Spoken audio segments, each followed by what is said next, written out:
Well, you beautiful, blessed souls, I am back again. I'm trying to get as many as out as I can because during the week when I'm working, it's a lot. It's a lot. Trying to get sleep and everything. But anyway, managing my time. God has to help me with balance and managing my time better than I am. I'm working on that. God has to help me with that because, honey, it just be a lot going on.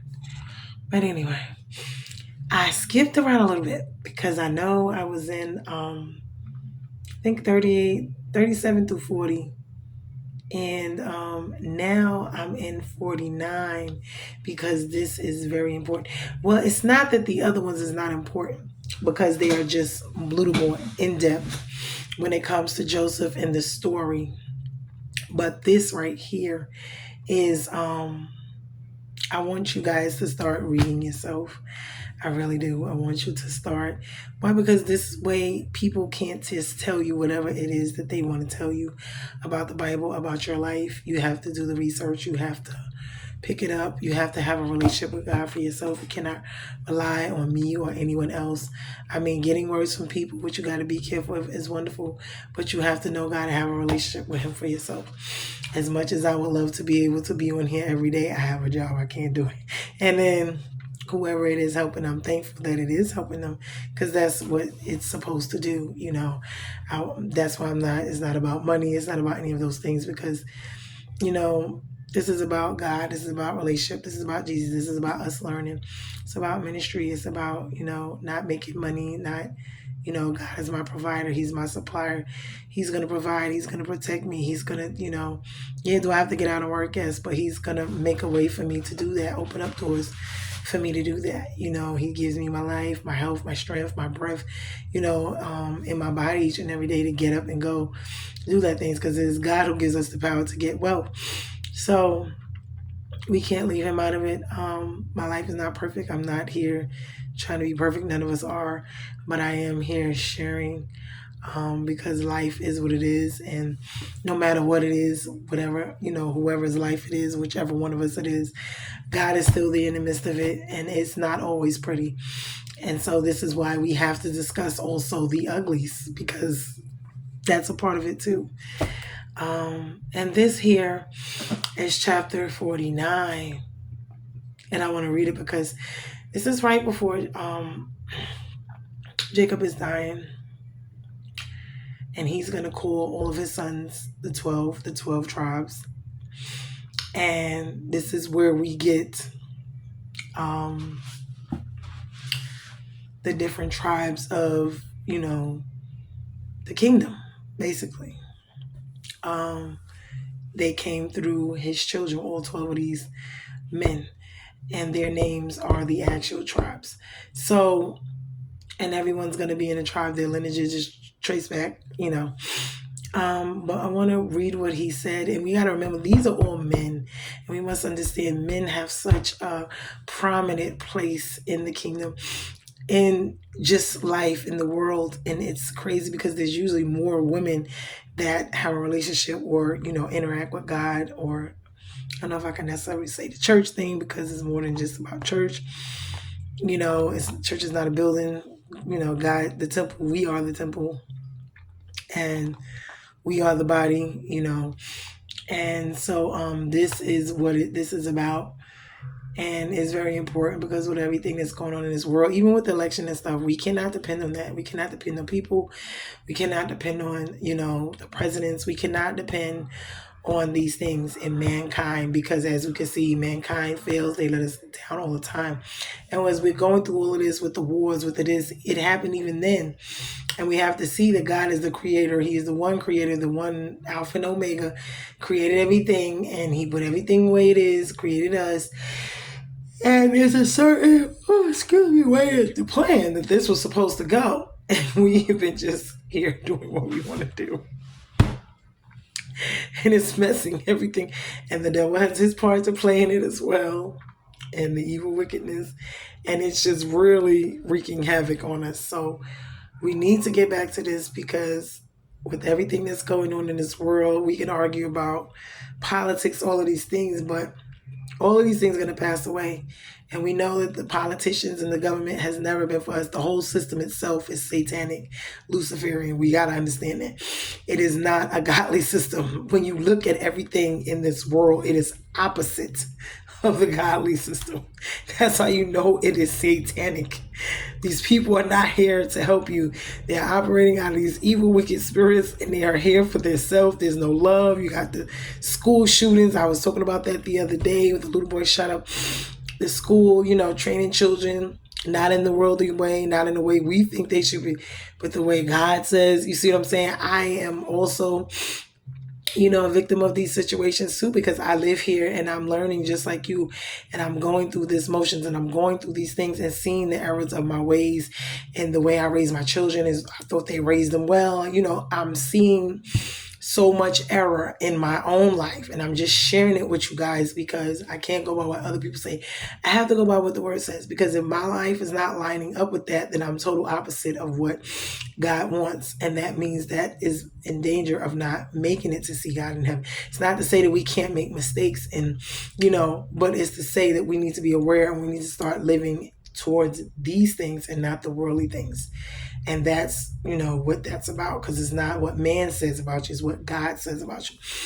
So here we are in Genesis chapter 49, and it says, Then Jacob called his sons and said, Gather yourselves together that I may tell you what shall happen to you in the days to come. Assemble and listen, O sons of Jacob. Listen to Israel, your father. Reuben, you are my firstborn, which carried weight. The firstborn has always carried weight, but this is blessings and cursings. You're going to see a lot about this. We're going to discuss this in a later video. We're going to really get into the firstborn and firstborn male and why it's significant and all of that. You are my firstborn, my might, and the first fruits of my strength.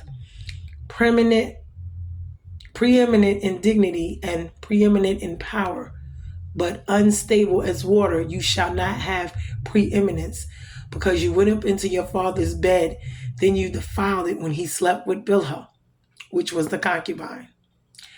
He went up to his couch, my couch, and had sex with her, remember? His father's concubine, which was one of his siblings' mothers, I believe. Simeon and Levi are brothers. Weapons of violence are their swords. This is when they went and killed behind Dinah. Let my soul come not into their counsel. Oh, my glory be not joined to their company, for in their anger they killed men. See, and then they slaughtered the whole. And in their willingfulness, they hamstrung oxen. Remember, they even sold Joseph. See, they wanted to kill Joseph. These are the ones, right? So this is what he's either passing down blessings or cursings or mixture to his children. And this is why being the males is so important. Cursed be their anger, for it is fierce, and their wrath, for it is cruel. I will divide them in Jacob and scatter them in Israel. Now remember, Jacob and Israel are the same, but God changed his name. He went from being Jacob, the trickster, to being Israel, who was, I forget what that name means. Oh, I'm going to have to look it up. I'm so sorry. And I remembered it, and now I can't. Judah, your brothers, I think it means lion. Judah, your brothers shall praise you. Don't quote me on that. I'm going to look it up again. Judah, your brothers shall praise you. This is Judah. We were just talking about Judah and Judah's issues, right? Judah, your brothers shall praise you. Your hands shall be on the neck of your enemies. Your father's son shall bow down before you. Judah is a lion's cub. I think Israel means lion, I believe. Don't quote me. I'm going to look. That's why I think Judah is the cub. From the prey, my son, you have gone up. He stooped down. He crouched as a lion, and as a lioness who dares rouse him. The scepter shall not depart from Judah, meaning he shall keep it, nor the ruler's staff from between his feet, until tribute comes to him. This was a blessing. And to him shall be the obedience of the peoples, binding his foal to the vine, and his donkey's coat to the choice vine. He has washed his garments in wine, and his vesture in the blood of grapes. His eyes are darker than wine, and his teeth whiter than milk. Zebulun shall dwell at the shore of the sea. He shall become a haven for ships. So this is what he's going to be doing. And his border shall be at Sidon. Issachar is a strong donkey, crouching between sheepfolds. He saw that a resting place was good, and that the land was pleasant. So he bowed his shoulder to bear, and became a servant at forced labor. Dan shall judge his people as one of the tribes of Israel. Remember, these are their names, and this is what he's telling them. Dan shall be a serpent in the way, a viper by the path. Wow. That bites the horse's heel so that his rider falls backwards. Wow. I wait for your salvation, O Lord. Raiders shall raid Gad. Wow. But he shall raid at their heels. Asher's food shall be rich, and he shall yield royal delicacies. Naphtali is a doe let loose that bears beautiful fawns. Joseph is a fruitful bow or bough by a spring. His branches run over the wall. The archers bitterly attacked him, shot at him, and harassed him severely. Yet his bow remained unmoved. His arms were made agile by the hands of the mighty one of Jacob. From there is the shepherd, the stone of Israel, by the God of your father who will help you, by the Almighty who will bless you with blessings of heaven above, blessings of the deep that crouches beneath, blessings of the breast and of the womb. The blessings of your father are mighty beyond the blessings of my parents. Wow. Up to the bounties of the everlasting hills, may they be on the head of Joseph and on the brow of him who was set apart from his brothers. Wow. Benjamin is a ravenous wolf, in the morning devouring the prey, and at evening dividing the spoil. All these are the 12 tribes of Israel. This is what their father said to them as he blessed them, blessing each with a blessing suitable to him. Then he commanded them and said to them, I am to be gathered to my people. Bury me with my fathers in the cave that is in the field of Ephraim the Hittite, in the cave that is the field at Machpelah, to the east of Mamre in the land of Canaan, which Abraham bought the field from the Ephraim and the Hittite to possess as a burying place. There they buried Abraham and Sarah. There they buried Isaac and Rebekah, his wife. And there I buried Leah. The field and the cave that is in it were bought from the Hittites. When Jacob finished commanding his sons, he drew up his feet unto the bed and breathed his last breath and was gathered to his people. Wow, that was interesting. So those are all the names. So before Jacob dies, he seeks to complete two important pieces of business with his 12 sons. First, he wishes to give prophetic messages appropriate to each. While these are title blessings, they are not all positive. They are presented more as predictions than bestowing favors.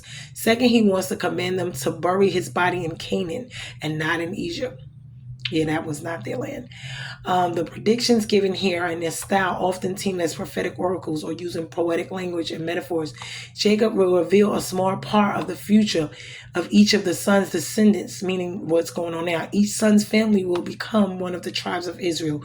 This is an oracle that will serve many purposes for the people of Israel during the centuries of slavery in Egypt, which is what they're about to go into. Exodus 1:7-14. Jacob's deathbed oracle will point to a future when they take possession of the promised land in Canaan afterwards, but it will serve as a reminder of God's plan has been in place since the beginning, and he is faithful to bless his people. Genesis 49. Yeah. So Jacob fathered 12 sons with 4 women. His wives were Leah and Rachel. Remember, Rachel was the one he loved. Leah was the one that was tricked into marrying by their father, Laban, and their servants, Bilhah, which is one of the servants that Reuben slept with, which is one of his brother's mothers. I don't understand that. And then Zilpah. And in this passage, only the first four and the last two sons are addressed in exact accordance with their birth order, because that was very important. However, there's still an arrangement to Jacob's speech, and the first six are addressed. Reuben, who's the oldest, that's the one who did the unthinkable. Simeon, Levi, Judah, Zebulun, and Issachar. I think those are naturally born of Leah. Those were the ones she had. The next four are Dan, Gad, Asher, Naphtali.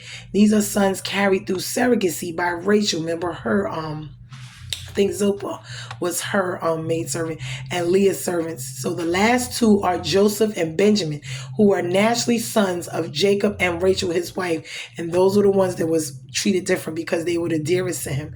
Why? Because that is the one he wanted to marry, and the father tricked them. So the first three predictions from Jacob are harsh. He holds Reuben, Simeon, and Levi accountable for their sins that they committed decades earlier. Remember, the tribes descended from them will be less esteemed as a result, because Reuben is vilified for sleeping with his father's concubine, Bilhah. Yes. So this causes him to lose esteemed position as the firstborn. Very important. The firstborn really got a lot of blessing overall and inheritance and prominence, but certain things, whether it was God or their parents, switched it, the order, as you see. And that order was very important, because the natural order was how they were born. But if it got switched, it had to do with disobedience. Pay attention. His tribe will be noted for indecisiveness. Right. Simeon and Levi are closely linked in their violent, vengeful personalities. So this is another thing for which both were condemned, right? So the most notable evidence of this was their deceptive and sadistic response to the rape of their sister Dinah when they went and killed, remember? So neither tribe will come to possess much of the promised land. Why? Because of their sins. The tribe of the Levi will become priests with no established territory of their own, which is a good thing, but Levi are the ones that will be the priestly ones. They will be the ones over the actual temple and the building and all of that. They're the ones, the priests, which we all of them are supposed to be priests of their households, but they're going to be the priests as far as in the godly, sense of, priesthood. In contrast, Judah's tribe will become great. This is the fourth son of Jacob, will be the ancestor of most of Israel's kings and rulers. This is why whatever he spoke to them, there was a reason, because that was going to be what was coming to them in the future. In fact, the kingship will remain with Judah forever. That was the scepter that was in his hand. He's going to reign and rule. Much later in history, Jesus, the Messiah, remember, he will be a descendant from Judah. And King David will also be known, because he is another line of Judah. He comes through the tribe of Judah. That means Judah was his great grand or whatever. There's part of Jacob's prediction. The prediction is a prophecy about the Messiah and the everlasting nature of his rule. So that is why Judah's reign was so, because Jesus is going to come through that reign, that lineage. Not only Jesus, but King David as well is going to come through that lineage. And that's why he's going to reign. But it was predicted. This is way before Jesus is born, way before Jesus hit the scene. This is way before. So brief mentions are made of the futures, remember, of the tribes of Zebulun, Issachar, Dan, Gad, Asher, and Naphtali, and Zebulun will be associated in some way with seed trading. Issachar will be known for hard work and possibly enslavement. Wow. Dan is cryptically described as a lurking serpent, possibly a reference to maybe military skills, but the oracle about Gad uses rhyming Hebrew words to imply conflict. Asher's prediction involves food. Naphtali is associated with independence and beauty. And in the middle of these prophecies, Jacob exclaims his desire to see God's salvation. So Jacob saves his greatest blessing for Joseph. Remember, Joseph is the 10th brother, his 12th. So Jacob saves his greatest blessing for Joseph and the people to come from him, having already given the family blessings to Joseph's two sons. So Jacob now includes Joseph specifically. His people will be fruitful and fight off the attackers in the strength of the mighty one of Jacob. Here, Jacob wrestled. Remember Jacob and Israel. Jacob wrestled with the angel of the Lord when they came. Notable Old Testament warriors such as Joshua, Gideon, and Deborah will be from the tribes of Ephraim and Manasseh. Those are Joseph's children, his two. But as you see, Manasseh is the oldest. Ephraim, I believe, is the youngest, but their roles are switched. And for whatever, God did that. Further, all the material blessings of the earth will come to them. That was a good thing. The final prediction is for Jacob's youngest son, Benjamin. For his people are compared to a voracious, vicious predator. Wow. So the Benjamites will be known for their military accomplishments, and they would also be associated with a horrific incident which sparked a civil war. This is in Judges 19:25 to 27. Came up from Dan Bishop. Oh, this is with the maidservant. The first king of Israel, Saul, would be from this tribe. Okay, this is where we get Saul from. Him and David. And his rule would be marked by a predatory, violent streak. Right. After the extensive praise given to Joseph, this brief remark seems anticlimactic. Wow. In the moments before he dies, Jacob urgently commands his sons not to bury him in Egypt, rather to take him his remains to the family burial cave. And this location is named Mamre, was purchased by Abraham, one of the few spots in Canaan owned outright by God's people. They're buried there are Abraham and Sarah, Isaac and Rebekah, Jacob's first wife Leah, his sons most buried him alongside them. So all of them, I think that was the cave of the matriarchs or patriarchs. With this business finished, Jacob died. So do we see the importance of family? The men being the heads of the households, their actions, their accountability for not only themselves, but for their households, the prominence that they serve and have in the house, the role that they are playing is not just, they're providing, they're protecting, but they're actually helping to train and teach their children. They are incorporated in that as well. The women are there to do their part, but the men especially are very involved, especially when it comes to the men. The raising, not only are they the fathers, but they're the priests of the home. They're teaching their men, the boys, the men, how to be men, how to have character, how to do certain things.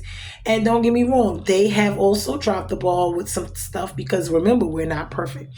And but God still uses it, and he uses all of us and use all of it in a nutshell. So when we look at these things, just in relationships, just in itself, nowadays, when we look at what is going on, we see how this world is. And when we look at the Bible and see the way it is originally, the way God intended it to be, if we didn't go off of what he wanted, things would be a lot better. But because we do things our way, this is what we end up with, a lot of chaos, because there's really no structure. People just doing whatever they want, whenever they want, however they think, feel, and want to do, which is not, we're not supposed to be led by the way we think and feel. We're supposed to be led by God and the word and what he tells us we're supposed to be doing. You see what I'm saying? And that's because your thoughts change, and they could be right or not, and then your feelings change, they could be right or not.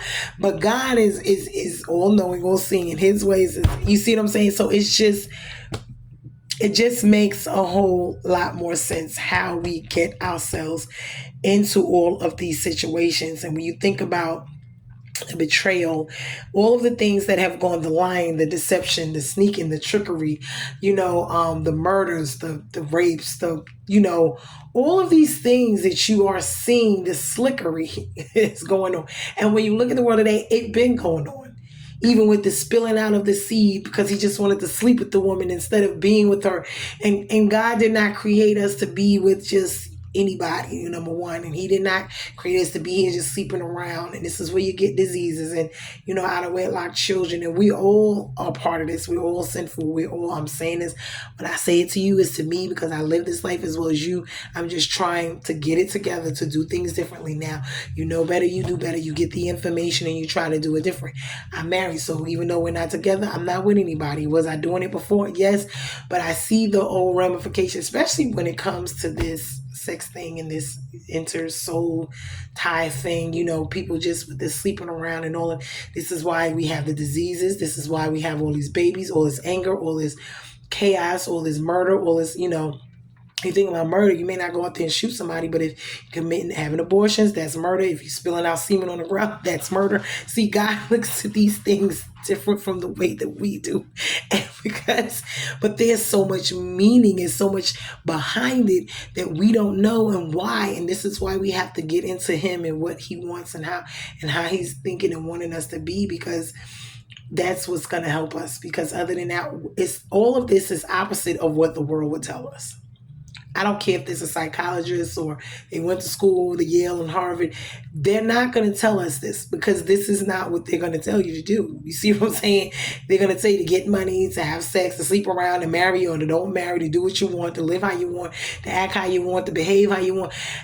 Oh, it's a free fall. Just live and do your truth and live and high free, and everybody's free and doing what they want to do. But that's not what God tells us to live like that.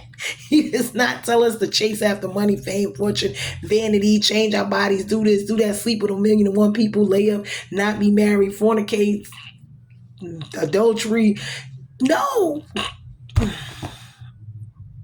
Baby, this way you get the baby mamas and baby daddy. See, all of that is just us. You talk about the child support and the this and the that, and then the kids running around here acting crazy, and then the parents running around here acting crazy, and nobody's accountable, and nobody's responsible, and nobody want to take, do things the right way. It's too hard. They don't want to do it. They want to have what they want and look how they want and do what they want. And, we're going to be here. We're not going to be there. We're going to do that. Nobody wants to lead. Nobody wants to be disciplined or have any type of discipleship or discipline. No, there's no rules. And everyone's just doing, oh, you're supposed to be a man. You're not a man. You're supposed to be a woman. You're not a woman. I'm going to be whatever I feel I want to be. I'm going to think however I think. It's just crazy. You walking down the street, you don't know if a man is a man, a woman is a woman. You don't know who's who, what's what. Folks can't procreate. They can't this. They can't. I mean, it's so much issues when you look at the issues we have in life. The sicknesses, the diseases, the curses, the blessings. When you look at it, when you sit here and you think, why are we cursed? Why are we having harm? Curses, curses. The curses when you do not obey. What curses? Why? Because the wages of sin is death. You get sick. When you do these things. There's consequences to your actions. You can't just do what you want. And that's in the real world and with, God in the spiritual world. It's both. You got to answer to your children. You got to answer to yourself. You got to answer to somebody. You got to be responsible. You got to be accountable. You can't just run around like a little kid and you're supposed to be an adult. And that's what men and women just sleeping around, doing what you want to do with whomever, whenever you get ready. It's just, and your life affects so many other people. It doesn't just affect you. It affects everyone else around you. So your decisions that you make, it's not your life you live is not just for you. Sorry to tell you that you think it is, but it affects everyone in your life. It affects your spouse, it affects your children, it affects your job, it affects, your parents, your siblings. It affects, yes. The decisions you make, it affects. Oh, I'm going to do this, and the next day I'm going to just jump up and do it. Yeah, it affects. So we have to be mindful. We have to think about these things. Our life is not just for us. It's not just our own. We have to be held accountable to God. And we have to be held accountable to ourselves and then to the ones around us. Yes. Can't just be the fly by the pants seat of your night person. What they call it. I messed that all the way up, but y'all know what I mean. My bad. I messed that all the way up. I just totally destroyed that. So it's like I'm growing up and I'm, when I was younger, it was like, it wasn't such a big deal, but the older you get, realizing that certain things are the way they're supposed to be for a reason and you're supposed to do certain things for a reason. And once you sit down and you really think about it, a lot of it makes a whole lot of sense. I mean, we may not like it. We may argue back and forth against it, but it makes a lot of sense. The fact of the matter is when you look at the world today and you look, people can say opinions, whatever, but the fact is when you look at what God said and you look at how we live here, then you understand what goes on and why. People shooting up schools and this happening and that happening and all of this and all of that. And you're like, okay, why was there guns? Why are we murdering? Why is there famine? Why is there pestilence? Why is there all these things? Blessings and curses, blessings and curses, blessings and curses all around us. We don't. We got grace and mercy. Thank God for grace and mercy. Ah, thank God for grace and mercy. Thank God for Jesus and going to the cross. Because all the things we didn't know and didn't think of sin and didn't want it to, and we claim we so right and we doing everything the right way. And sweetheart, we are not. Even me, we are not. We are far from that mark line. Perfection? Nah, none of us. Inside, outside, all that, none of it. Education, mentally, emotionally, physically, financially, spiritually, none of us. Perfect? None. Not a one. All got some work to do. Unpacking, healing, work for ourselves, for the Lord, for our lives, for our loved ones, for others. We just, because where's the love? Where's the, all of these things? Everybody's talking about love and want to be in love, want to do this. Where's the love? There's no real love here. People don't know how to love nobody. Folks know how to love. Folks won't be starving them. Somebody running around with zillions of dollars and somebody else running around here starving on a street corner with nowhere to go. Where's the love? Where's the love? You know, you got folks in the churches that walk past the homeless people will tell you every day to come bring the money. It's crazy. Tithes and offerings to people who already got money.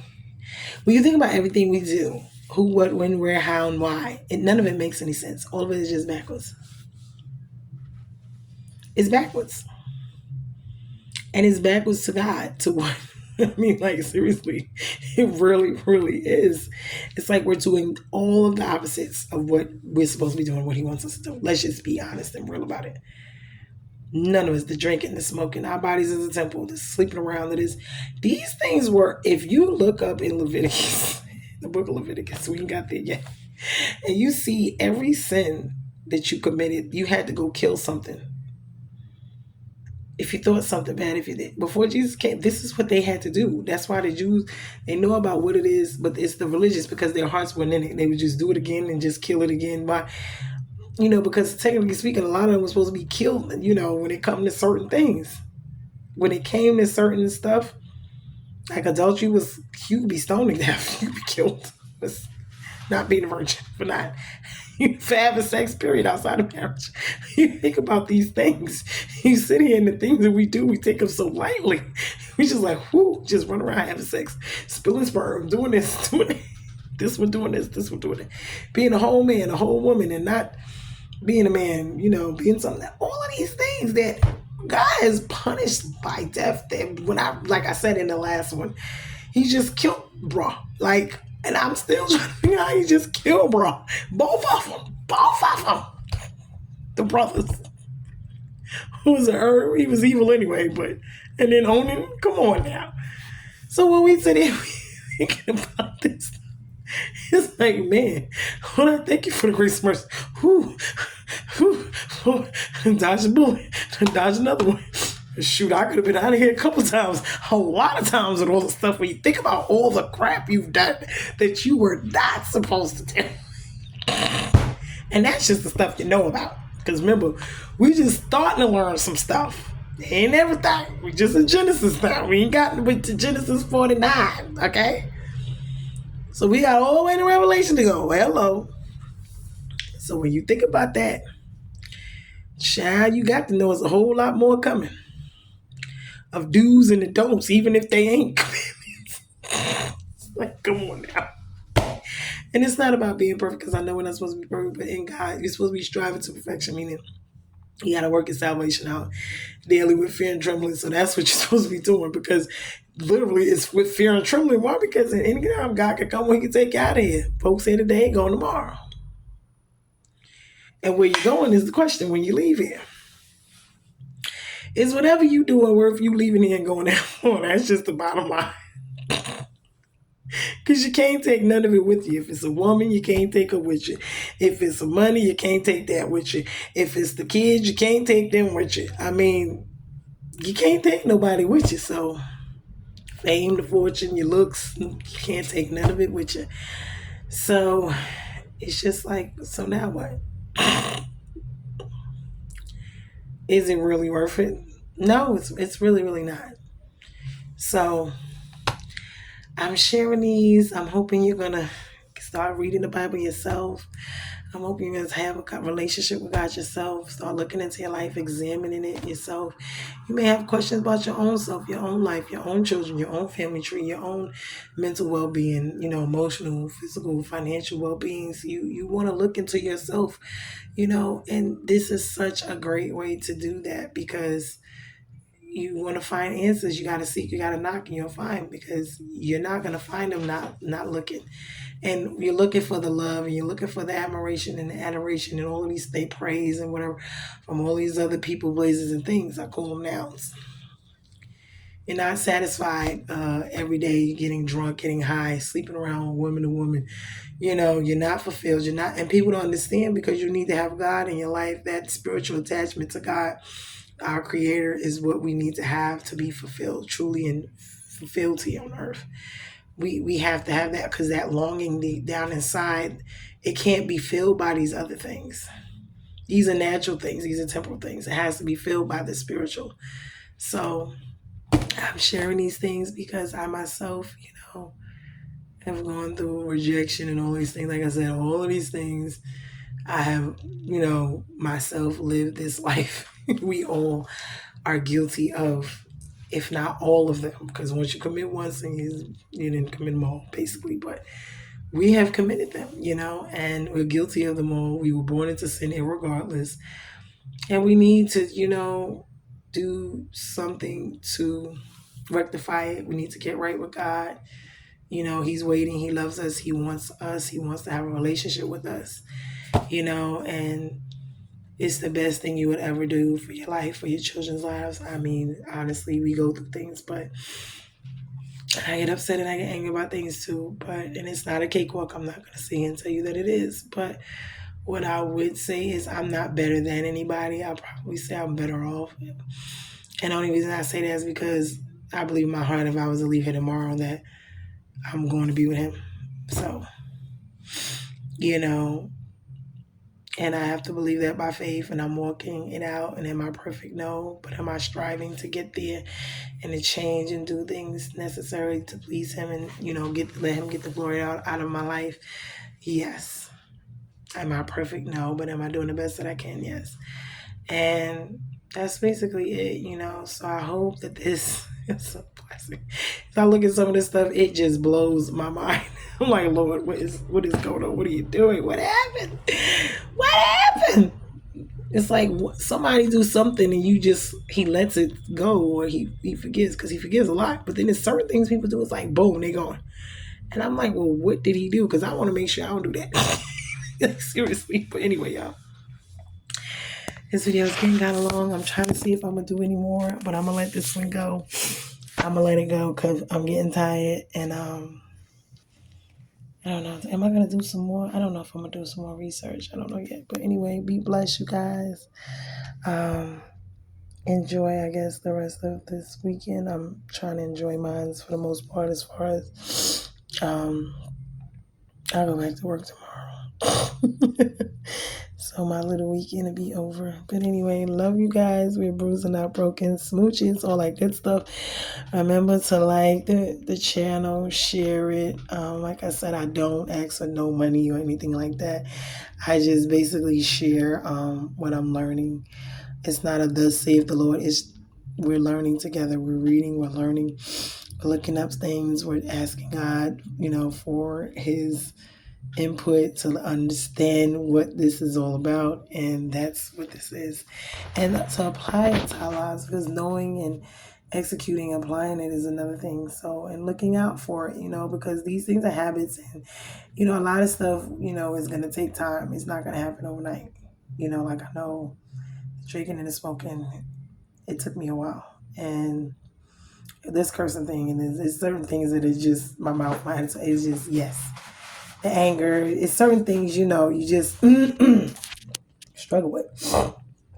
And so, but you got to strive, to work towards and to get better and ask God to help you and forgive you and to help you, do better, But, I mean, it's worth it. And God he's patient. He's waiting. He's rooting for you. He wants to have a relationship with you. He wants to bless you. He wants to change your life. He wants to You know, he may not give you all the desires of your heart, but he wants to give you, you know, what he knows is acceptable, proper, what you can handle at the time you can handle it, you know, that type of a thing. So we got to be mindful of those things because we may want a lot, but that don't mean we should have it or we should have it right now and all that type of stuff. So you got to think about that and we got to pay attention to that. And sorry about that. And look, you know, for stuff like that, you know. But I'm gonna let y'all go. Like I said, I'm getting sleepy. Smooches, love you guys. And like I said, please share. I don't know where my comments. I see them up there, but I don't know how exactly to respond. I'm not good with stuff like that. Me and technology is so. And I'm learning as I'm navigating through all of this myself. But anyway, love y'all. We're bruised and not broken. Good night. Later.